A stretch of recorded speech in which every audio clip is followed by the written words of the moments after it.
Before you scroll, before you breathe, listen, because some stories don't knock politely, they grab your collar and refuse to let go. This is one of those stories. If you believe love can change shape, if you've ever been told, no, so many times it started to feel like your name, then stay with me.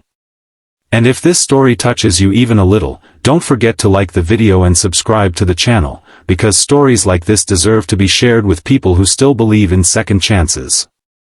The city knew her as Mara Kingsley, the iron-willed CEO who turned down every man who came near her orbit.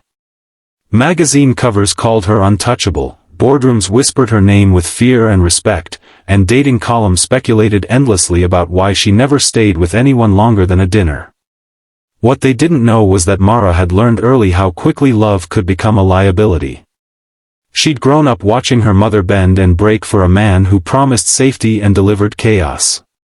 By 20, Mara decided she would never need anyone. By 35, she'd proven it to the world. Every morning, she arrived at her glass tower before sunrise, heels clicking like a metronome counting down weaknesses. Her assistant filtered invitations the way others filtered spam, especially the personal ones. Dinners with venture capitalists that turned into accidental confessions. Charity galas where charming smiles asked for more than donations. She declined them all with the same polite distance. She didn't need romance. She needed control. Control meant safety. The night everything changed, it was raining so hard the city looked like it was trying to wash itself clean. Mara had stayed late, chasing numbers that refused to align, when a call came from the property manager of one of her foundation's older apartment buildings. A pipe had burst. Several families needed temporary relocation. It was a problem she could easily delegate, but something, maybe fatigue, maybe guilt, made her say she'd stop by. The building was older than ambition, brick stained with years of stories no one wrote down. The lobby smelled of damp coats and cheap detergent. People stood around clutching bags, eyes tired, voices low. Mara moved through them, offering reassurances she'd perfected over the years. Vouchers. Hotels. Solutions. Then she saw him. He was standing near the stairwell, holding a small boy on his hip, a backpack slung over one shoulder like life had given him no other option. The boy's head was tucked into his neck, fast asleep despite the noise. The man's jacket was worn thin at the elbows, hair damp from the rain, eyes alert in the way of someone used to waiting for bad news. When Mara approached, she expected gratitude, or frustration, or demands. Instead, he met her gaze with a calm that surprised her. "I heard there's shelter for the night," he said, voice steady. "I don't need a hotel. Just somewhere dry for him." Mara nodded automatically, explaining options, procedures, policies. She was good at this. But as she spoke, the man listened without interrupting, then asked one question that caught her off guard. "Can I ask you something?" he said.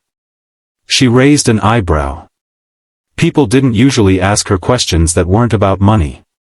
"You want a husband," he said carefully, not flirtatious, not challenging, or just shelter. The words landed between them, strange and heavy. Mara felt something unfamiliar tighten in her chest. She almost laughed it off, almost dismissed him like she had everyone else. But there was no expectation in his eyes. No hunger. Just honesty. "I'm sorry," she said. "I don't mean it like that," he continued quickly. "I mean, people offer help with strings. I've learned to ask which kind it is." Something inside her shifted. No one had ever asked her that. "Not really. Just shelter," she said after a moment. He nodded. "That's enough. Thank you." That should have been the end of it. But it wasn't. The next day, Mara found herself asking the property manager about him. His name was Eli. Widowed. One son, Noah. Worked nights at a distribution warehouse. Paid rent on time. Never complained.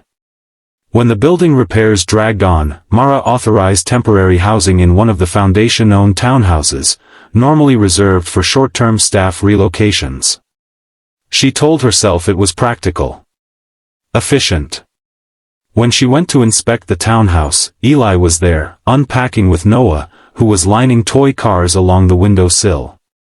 The place was modest but clean, sunlight catching dust motes like tiny promises. "This is more than shelter," Eli said quietly. "For now," Mara replied. "It's temporary." "Everything is," he said, smiling faintly. Over the following weeks, Mara found reasons to stop by. Paperwork. Inspections. Updates. Each time, she stayed a little longer. She learned Noah loved dinosaurs and asked endless questions about how buildings stayed up. She learned Eli cooked simple meals with care, as if attention itself were an ingredient. He never asked for more than what was offered. He never tried to impress her. That was what undid her. One evening, after Noah fell asleep on the couch between them, Mara found herself talking about things she'd never said out loud. About her mother. About fear dressed up as independence. Eli listened the way he listened to everything, fully. "I don't date," she said finally. "I turn down every man." "I know," he said. "I didn't ask." She studied him, searching for angles, motives, hidden expectations. There were none. Weeks turned into months. Repairs finished. The temporary became a choice. They cooked together. Argued gently. Laughed quietly so as not to wake Noah. Mara still ran a company. Still closed deals. But now, she also packed lunches and learned how to read bedtime stories with different voices. The real test came when the board found out. Rumors spread. Concerns about optics.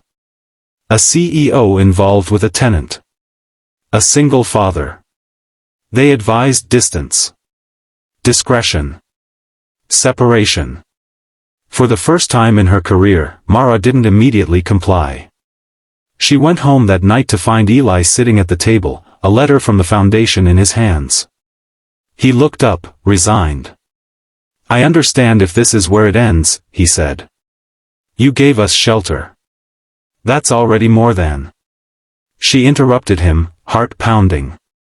"I don't want a husband because I'm afraid to be alone," she said. "And I don't want to be generous because it makes me powerful. She swallowed. "I want a family because I choose it." Eli stood slowly. "I can't be a secret."